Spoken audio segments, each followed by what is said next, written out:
सिंह और आइए आज क्लास में पढ़ेंगे जून का, और जून का करंट अफेयर्स क्लास 5 होगा ये। और दोस्त आपको बता दें कि इसमें 10 सवाल होते हैं और 10 सवाल वेरी इंपॉर्टेंट होते हैं। तो बीपीएससी आप देख सकते हैं करंट अफेयर्स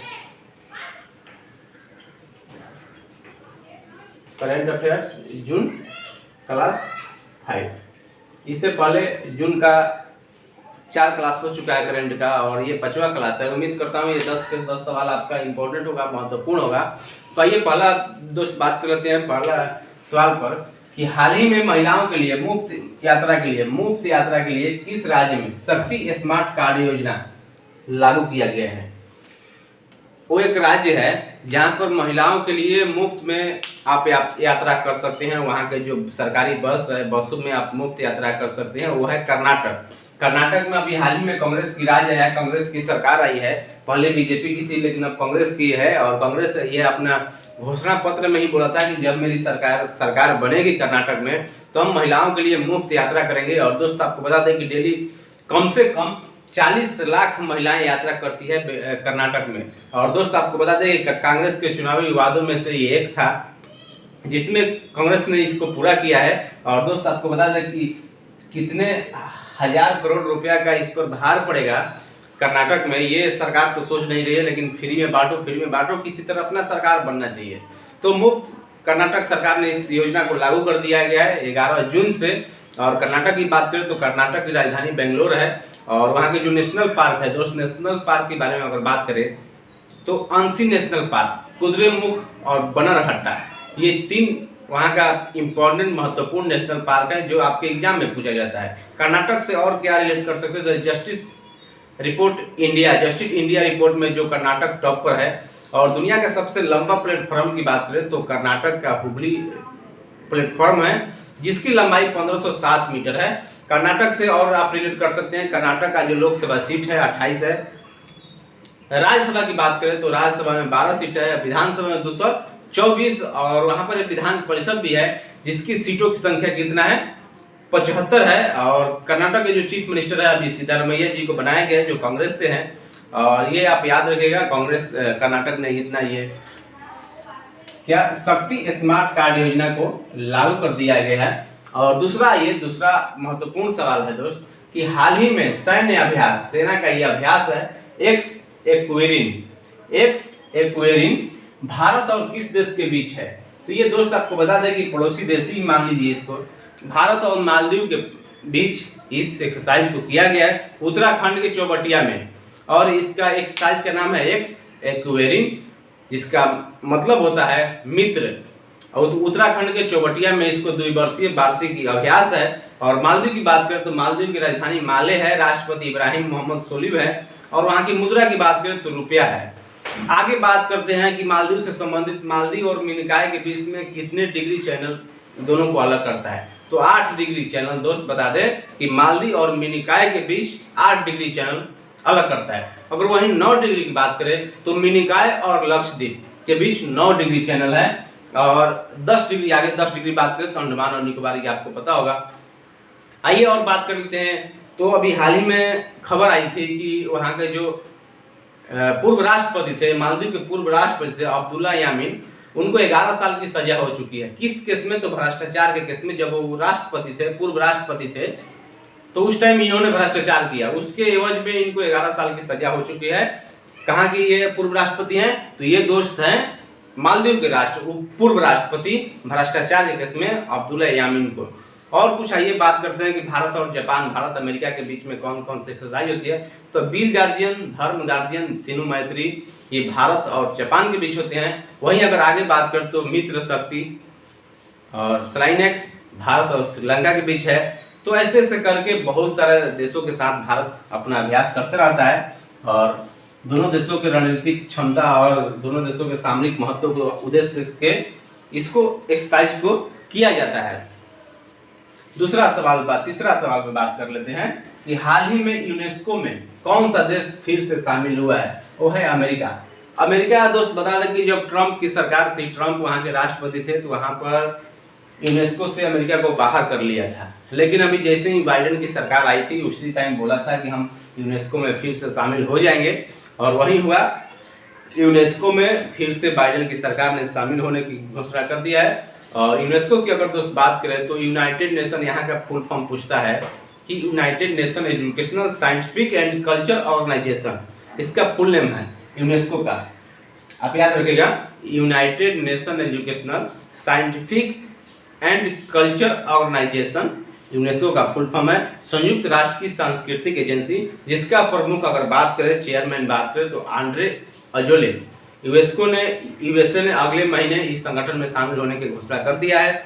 और यूएसए ने वर्ष 2011 में अपना तमाम वित्तीय योगदान रोक दिया था यूनेस्को में देने से, क्योंकि हम भैया बाहर होने वाले हैं, बाहर हो चुके हैं United Educational Scientific Culture organisation.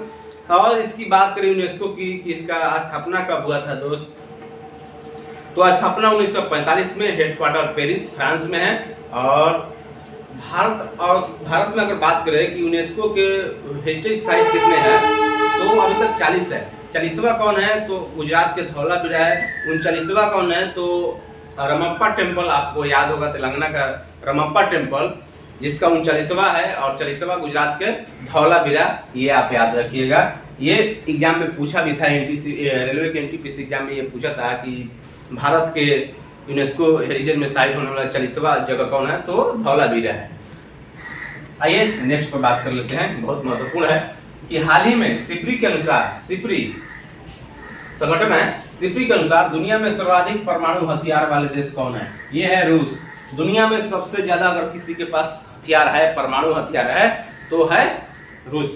परमाणु बमों से दुनिया में सिर्फ 2 बार हमला हुए हैं, ये आपको याद होगा। एक हुआ है 6 अगस्त और दूसरा उसी 3 दिन के बाद 9 अगस्त 1945 को। 6 अगस्त 1945 जापान के हिरोशिमा पर और 9 अगस्त जापान के नागासाकी शहर पर अमेरिका ने जापान पर हमला किया था। जब सेकेंड वर्ल्ड वार चल रहा था, जापान सरेंडर नहीं करने वाला था, तभी वो हमला किया परमाणु बम से। अभी तक 2 बार हमला हुआ है, लेकिन ये होड़ जो लगी है रूस के पास परमाणु हथियारों की अगर संख्या बताएं सिप्री के अनुसार, तो 4489 परमाणु बम रखा है, जो यूएसए के पास 3708 है।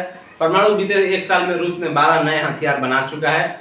और भारत के पास अगर बात करें तो 164 है। वहीं अपना पड़ोसी पाकिस्तान के पास बात करें तो 170 है, जो कि 2022 में 165 था, 2023 में ये 5 बनाए हैं। मेरे पास भारत में 160 था, हमने 4 बनाए हैं। वहीं अगर चाइना की बात करें कि चाइना के पास कितने हैं, तो चाइना के पास भी 410 के करीब है परमाणु।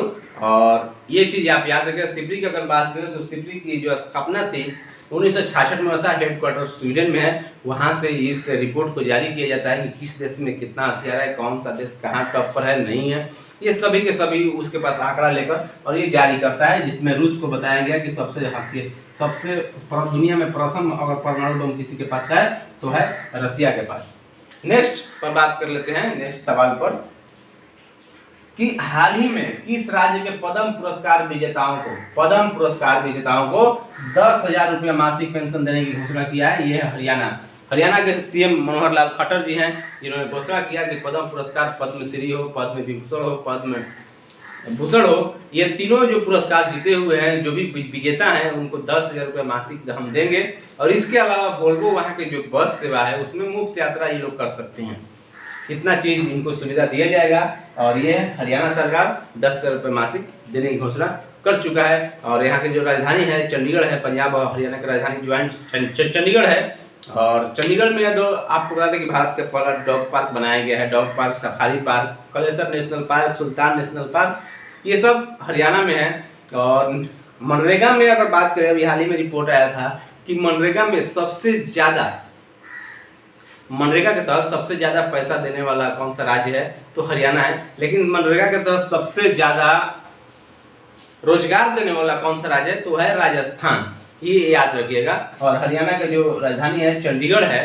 और वहाँ के जो चीफ मिनिस्टर हैं मनोहर लाल खट्टर जी हैं। और दोस्त आपको बता दें कि, और आप हरियाणा से याद रख सकते हैं कि लोकसभा का जो सीट है 10 है, राज्यसभा 5 है, विधानसभा 90 है, बिल्कुल 90 है, याद रखिएगा। नेक्स्ट 6 नंबर का सवाल बहुत इंपॉर्टेंट है।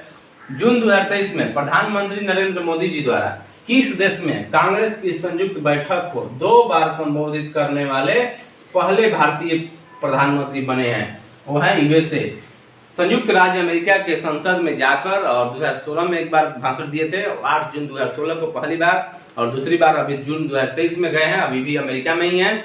और दोस्त आपको बता दें कि अमेरिकी कांग्रेस को संबोधित किया है। इनके अलावा इजरायली जो पीएम थे नेतन्याहू, जो यूएस संसद को 3 बार संबोधित कर चुके हैं, 3 बार, जबकि प्रधानमंत्री नरेंद्र मोदी जी 2 बार किए हैं। तो पहले ऐसे भारतीय बने हैं जो 2 बार यूएस संसद को संबोधित किए हैं। वहाँ की जो राजधानी है वाशिंगटन डीसी है, मुद्रा यूएस डॉलर है। और रुपया की जो राष्ट्रपति की बात करें तो जो बाइडेन है, वहाँ के उपराष्ट्रपति कमला हैरिस है। याद रखिए ये बात हमेशा के लिए। नेक्स्ट पर बात कर लेते हैं, 7 नंबर का सवाल है, किस राज्य की कैबिनेट ने धर्मांतरण विरोधी कानून को वापस लिया है? कर्नाटक ही कर सकता है, दूसरा कौन करेगा? धर्मांतरण कानून 2022 में बीजेपी की सरकार ने पास किया था कि जो भी जबरदस्ती धर्मांतरण कराए गए हिंदू से मुस्लिम और मुस्लिम से हिंदू, उनको कुछ कानून के तहत सजा दिया जाएगा, कुछ कानून के तहत उनको जुर्माना लगाया जाएगा। लेकिन जैसे ही कांग्रेस की सरकार आती है, कर्नाटक में ये बिल वापस ले लिया। कांग्रेस सरकार ने धर्म की स्वतंत्रता के अधिकार को संरक्षण 2022 को निरस्त कर दिया है। और 2022 में ये कानून बसवराज बोम्मई द्वारा बीजेपी में लाई गई थी, जिसे पास किया गया था, लेकिन अभी इसको निरस्त कर दिया गया। और आगे हम बात कर लेते हैं कि कर्नाटक से दुनिया का लंबा प्लेटफॉर्म हुबली है और महिलाओं के लिए मुफ्त यात्रा कार्ड के लिए शक्ति कार्ड योजना को लॉन्च किया है। भारत का पहला चंदन संग्रहालय कर्नाटक में ही है। नेक्स्ट बात करें तो नेशनल न्यू एजुकेशन पॉलिसी लागू करने वाला राज्य कौन है? पहला वो कर्नाटक ही है। याद रखिए आप, कर्नाटक में जो बताया था 28 लोकसभा, 12 राज्यसभा, 224 विधानसभा, 75 विधान परिषद का सीट है। आगे बात कर लेते हैं 8 नंबर, किस राज्य में पुलिस के लिए अरुण पोल ऐप नामक ऐप लॉन्च किया गया? अरुणाचल प्रदेश में पुलिस के लिए अरुण पोल ऐप लॉन्च किया गया है। अरुण पोल ऐप क्या है? तो वहाँ के जो गृह मंत्री थे बमांग फेलिक्स, वो इस आम लोगों को बिना पुलिस थाने आए हुए शिकायत दर्ज करने के लिए इस ऐप को लॉन्च किया है। अगर आपके पास कहीं घटना होती है, कहीं आप FIR कराना चाहते हैं, तो इस ऐप के जरिए उस पुलिस स्टेशन में आप शिकायत कर सकते हैं। आपको थाने में जाने की जरूरत नहीं है। वो कहाँ करनामा हो रहा है? वो है अरुणाचल प्रदेश में। अरुणाचल प्रदेश दोस्त बता दें कि नॉर्थ ईस्ट का एक स्टेट है, छोटा स्टेट है, लोकसभा सीट 4 है। राज्यसभा की बात करें तो राज्यसभा में अरुणाचल प्रदेश में दोस्त बात करें तो अरुणाचल प्रदेश में आपको बात करें तो अरुणाचल प्रदेश में लोकसभा का 2 सीट है और राज्यसभा का 1 सीट है। और विधानसभा की बात करें तो 60 सीट है अरुणाचल प्रदेश में, याद रखिए। 9 नंबर का सवाल है, ट्विटर पर 2.5 करोड़ फॉलोअर वाले देश के पहले चीफ मिनिस्टर कौन है? योगी आदित्यनाथ। योगी आदित्यनाथ को ट्विटर पर लोग 2.5 करोड़ लोग फॉलो कर रहे हैं और ये सोशल मीडिया पर तहलका मचाए हुए सोशल मीडिया की लोकप्रियता है, जिनका 2.5 करोड़ फॉलोअर है। ट्विटर पर पहले ऐसे CM बने हैं जिनका फॉलोअर सबसे ज़्यादा है। अगर बात करें यूपी के जो चीफ मिनिस्टर है योगी आदित्यनाथ, वहाँ का जो लोकसभा सीट है 80 है, विधानसभा राज्यसभा 31 है। और टॉप पर अगर बात करें कि अभी हाल ही में रिपोर्ट आया था कि सबसे अमीर जिसके पास सबसे ज़्यादा प्रॉपर्टी है वो देश के टॉप पर CM कौन है? तो है जगनमोहन रेड्डी, जिस पर 500+ करोड़ की संपत्ति है। सबसे लो पे आया था ममता बनर्जी का, लेकिन अभी हाल ही में ट्विटर पर फॉलो किए जाने वाला सबसे ज़्यादा योगी आदित्यनाथ जी बने हैं। अभी हाल ही में पीलीभीत टाइगर रिजर्व यूपी में है, रानीपुर तिरपनवा टाइगर रिजर्व बना है। डिजिटल हेल्थ बच्चों के कार्ड को जारी करने वाला उत्तर प्रदेश ही बना है। नेक्स्ट पर बात कर लेते हैं कि जून 2023 में रक्षा मंत्रालय ने किस देश से प्रीडेटर MQ-9 रीपर ड्रोन खरीदने की मंजूरी दी है? अमेरिका से हम भारत खरीद रहे हैं ड्रोन। ये कैसा ड्रोन है, इसका इतिहास क्या है? तो इस ड्रोन को खरीदने वाले भारत है। और दोस्त आपको बता दें कि ये USA से अलकायदा के जो प्रमुख था जवाहिरी 2022 को मारने वाला ये ड्रोन है। और 2022 में जो अल जवाहिरी को जो मारा था इसी ड्रोन ने मारा था, उसी को भारत ने खरीद रहा है। और भारत 31 खरीदेगा, जिसमें नेवी, एयरफोर्स और आर्मी को इस ड्रोन को दिया जाएगा। इसको हंटर किलर के नाम से भी जाना जाता है इस ड्रोन को, जिसका कीमत है, मीडिया रिपोर्ट की अगर बात करें तो $3 अरब की इसकी डील हुई है। और भारतीय रुपये में बात करें तो 24,570 करोड़ रुपया का लागत से इस ड्रोन को खरीदा जाएगा। भारतीय रक्षा अधिग्रहण परिषद ने 31 सशस्त्र ड्रोन MQ-913-9B प्रीडेटर खरीद को मंजूरी दी है। तो उम्मीद करता हूं कि ये सवाल आपको समझ में आ चुका होगा। और अभी हाल ही में बिहार पुलिस का जो फॉर्म आया है इसको फिलअप करिए। बिहार पुलिस के लिए करंट अफेयर्स पढ़ना बहुत जरूरी है। उम्मीद करते हैं करंट अफेयर्स आपसे महत्वपूर्ण होंगे और नेक्स्ट वीडियो में मिलेंगे। अभी नेक्स्ट वीडियो लेकर आ रहे हैं चक्रवात जो बिपरजॉय ने तहलका मचाया है। ये ऐसा दुनिया का चक्रवात था जो सबसे ज़्यादा दिन तक रहा था, कम से कम 10 दिन तक अरब सागर में। इस पर एक वीडियो आएगा। तब तक जय हिंद, जय भारत।